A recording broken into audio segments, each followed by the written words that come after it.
Hello and welcome to Culture Vibes, the Federal's special program in which we talk to writers and artists about their work.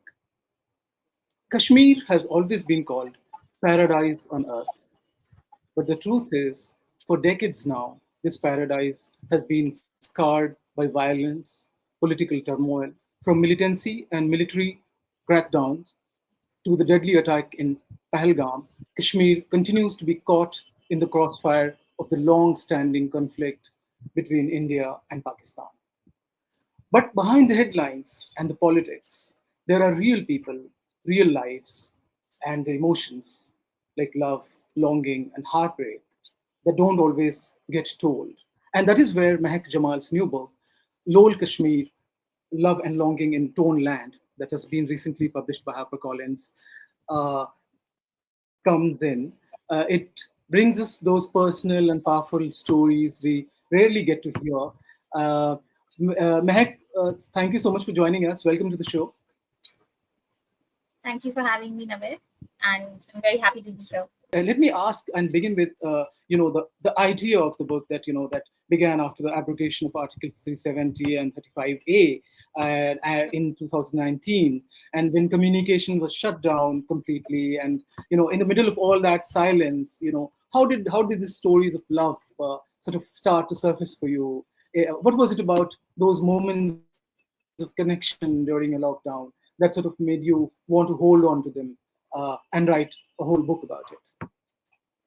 Um, yeah, so as you rightly said, the book, it is about love and longing in Kashmir, and especially through the conflict. And it traverses, many years from the 90s and ends around the article, which happened in 2019. And I started collecting these stories in 2020, which was a year after the abrogation. And I've been hearing all these stories myself, and I don't know whether they were urban legend or what, or rumors, but they were surfacing about how people were going to, incredible lengths to reach out to a loved one. And, what was really happening around that time when there was so much silence and so much clamp down on the voices of Kashmir, both of civilians and journalists in general. And I kept hearing these stories. And then because I've grown up in Kashmir and I've gone through many periods of civil unrest myself, I always kept wondering whether people at large really know what the lived experiences of a conflict is like. And that's where the idea of the book came from. And especially looking at it through the lens of love, I think that happened because of these stories I was hearing after the abrogation, and I really wanted to look at how love changes in a place like Kashmir. And I started this project as a memory project, really, and it finally um, emerged as a book 4 years later. Hmm. Hmm. You're right that the communication blackout was meant to make the world believe that nothing was happening in Kashmir. But this is a book that sort of insists that there was life, there was all that love and heartbreak, all those beautiful stories, heartbreaking stories, all very much alive, even at a time like that. So, did you see this book as a way of sort of resisting that kind of erasure? Yeah, I would call it collective undeniability. Because when you look at history, where when somebody writes history, they say something happened. But in Kashmir, you see over and over again how history, though the Kashmir conflict is documented, sorry, very thoroughly, what really falls through the cracks are the memories of the people. And there's a big public, lived public memory of the conflict in Kashmir, which is not documented enough. And I felt the book was a way to gather that, to preserve those memories. Because when a lot of people come together and they say that this happened to me and this happened to me, it becomes undeniable. And especially like a time like 2019 when the abrogation happened and there were no forms of communication, there was no internet, there were no phones, there were even physical blockades, blocking people from making even a simple commute. So when there is when a a collective voice of a group of people is choked in that way, to tell your stories from that time is, I think, can be a very powerful tool. And that is what I found in all of the narratives that I collected. The Loal in the title, as some viewers would be wondering, is the Kashmiri word for love, longing, affection. And one of the most beautiful things about this book, Mehak, was that how the stories, span across time. Some are set in the 90s, others are more recent, but they all sort of, speak to each other in some manner. And not another thing is not all of these stories are about romantic love. There are stories about platonic love as well, siblings, parents, even friendships. So why was it important for you to include these other kind of love too in the book? Um, I think when I started collecting these stories, I also thought of romantic love as the crux of the Yeah. project.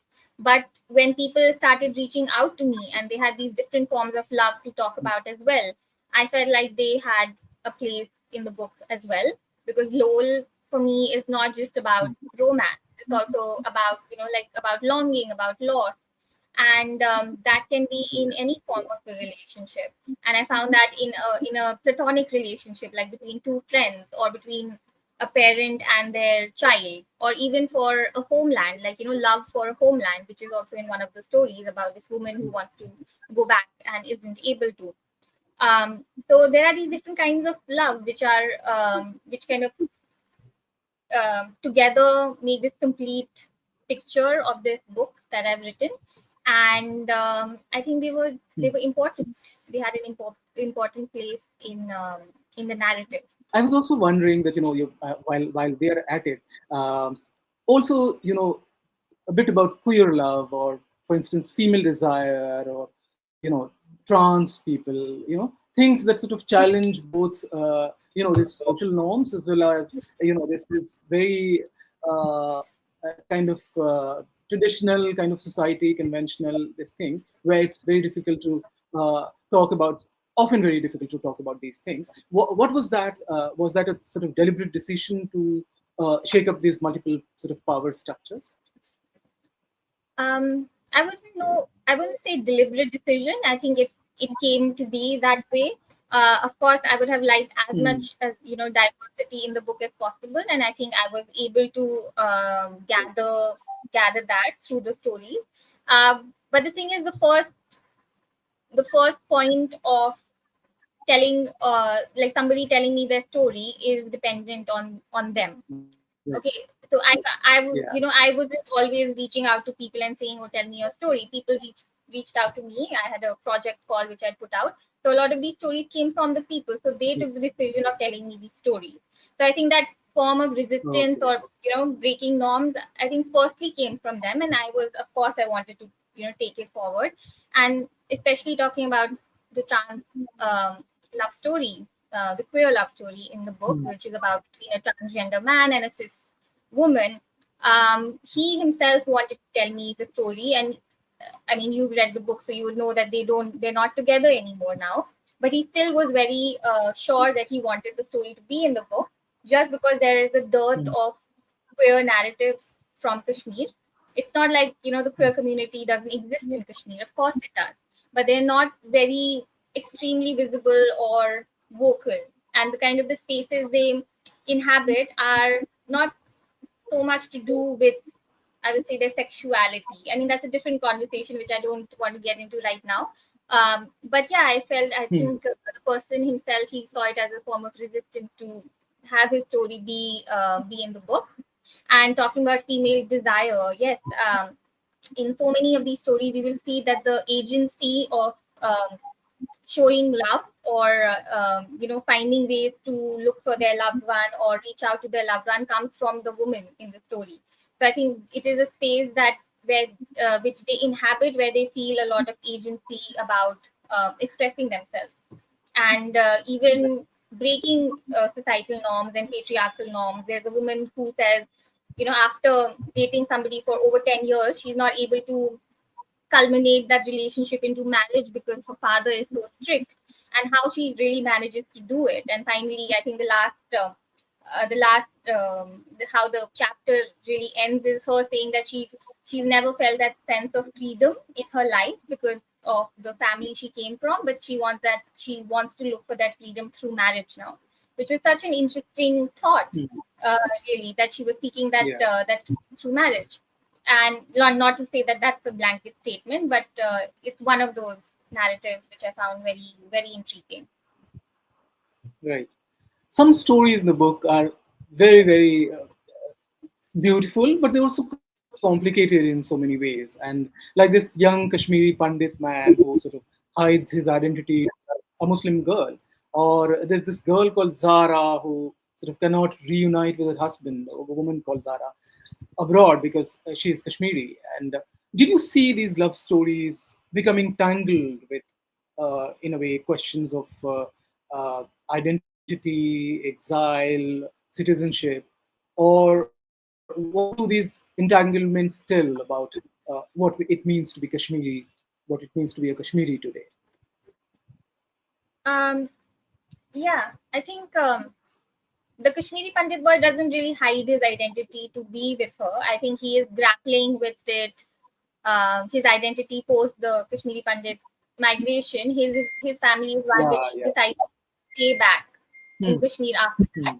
and then he is this Hmm. minority in this place, which is his hometown, and he's growing up in it. He's a teenager, and he doesn't really know where he fits, and then he falls in love with the Kashmiri Muslim girl, Yeah. and then it's more layers to that story which unfold for him. So yes, I think, and same with Zara, who doesn't get her visa to go to the US for almost a year after her marriage, and it's just before her first wedding anniversary that she gets her visa, and it's purely because she's from Kashmir. She is in the biomedical field, and there are more layers to it. And her place of birth is Saudi Hmm. Arabia, so she has a lot going. A lot of red flags, I guess, which crop up for her if a visa officer is looking.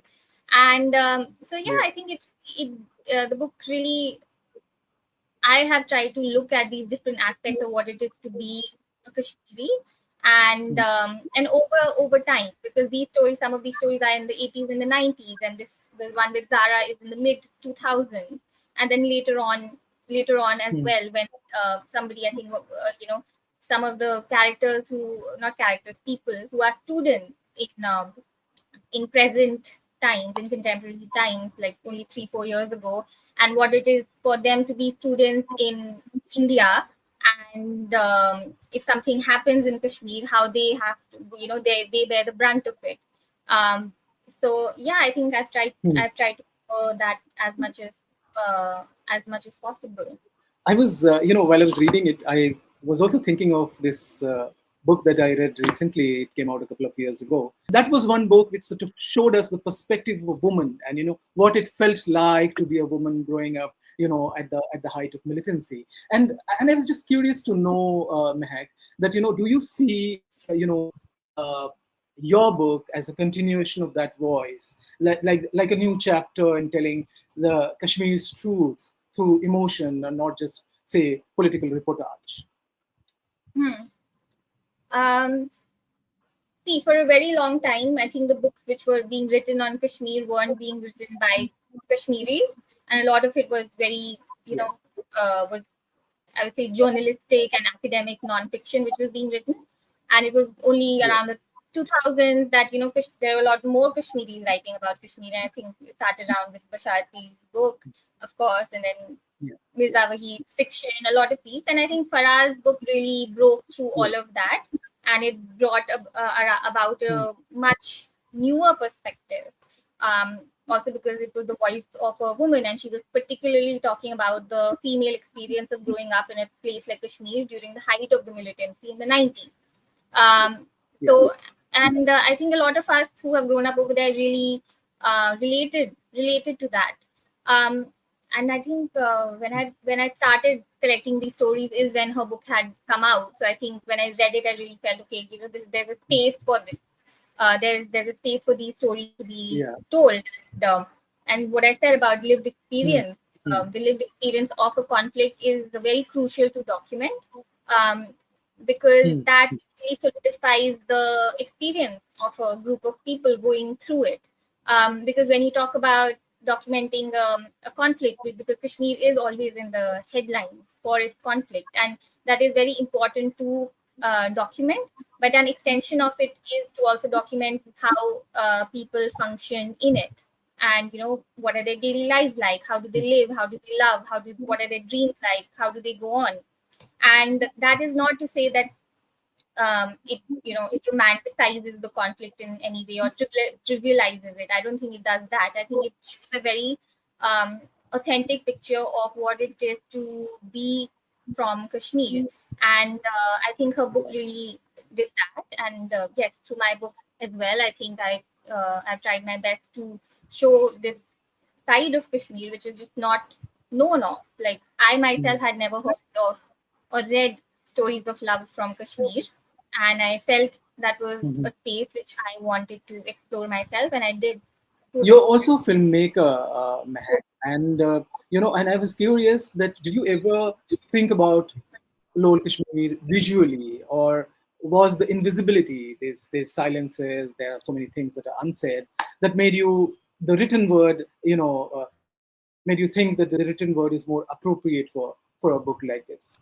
When I started interviewing people, I actually didn't have a set form for it, like a medium. And because, yes, you said I'm a filmmaker, I wanted to firstly think of it like a film or as an anthology.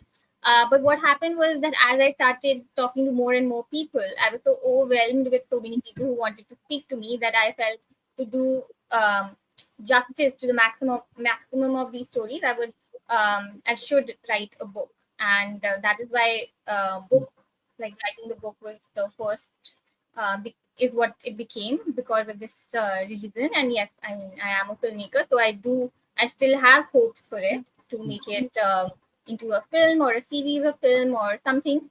So that is, of course, at the back of my mind. But to the decision to make it into a book came from that, really, from the quantity, and to be able to tell as many stories as possible. Of course, if you look at it from a documentary lens, there are a lot of people who didn't want to reveal their identities and their names. So that would not have worked, and it would have to be a work of fiction, which is much harder. So yeah, I think I also made my work a little easier by making it into a book first. Right. You write sometime early on in the book that this is your way to sort of preserve the memory of the place. Of course, its history, a bit about the history of the place as well, but also the fact that as I mentioned earlier in this interaction, that there are so many things that are go unreported, unwritten about Kashmir in this whole exercise of writing about the conflict. And you write that it's your love letter to Kashmir. Could you tell us in what ways did writing this book and these stories bring you closer to Kashmir and to its people? Um, I would say it was very cathartic for me to right from the beginning, right from talking to everybody who spoke to me, because yes, you're talking about stories of love from Kashmir, and they're real people who are speaking to you. So for them to open up to you, open up to me, and tell me about their inner lives was, I think, such a great privilege for me, because in most of the instances, I was a stranger to them. There are only a few people who I actually know from the book, and some not very well either. Um, so for people to open up to you in a place like Kashmir, which is also a conservative society, but for them to say that no, I want this to be out there because I want the world to know how we live, was something quite special. And I think also because, just going back to your first question, because the abrogation was so fresh in people's minds, and also the majority of the stories in the book are from that time period. I think people had really felt that, um, you know um, that claustrophobia of not being able to say anything for Yeah. that period of time, and they really Mm. wanted the world at large to know. I Right. think there's a line in which I say, how fiercely they've loved as well as how bravely they've fought, and Mhm. they wanted that out to be out there. And for me to be the shepherd, shepherding all of these stories was very cathartic because Right. I spoke to each person maybe once or twice, and maybe they also, over 3-4 years, they must have forgotten that we spoke to this girl at some point of time. But I've been living with these stories for 4 years since the inception to the book coming out. So the book is my baby, and to just be able to put it out into the world is something very very special. And yeah, I think it has really brought me closer to Kashmir, and, Right. more than ever. Right. One last question, Mehak, and we'll wind up, and that is to do with Kashmir and cinema. And I'm talking about cinema pan India, like across both North and South. And one particular film that comes to my mind is, of course, Vishal Bhardwaj's Haider, his reworking of Shakespeare. And could you tell us a little bit about how the place has been sort of portrayed in films, and how do you, as a filmmaker, how do you look at that portrayal?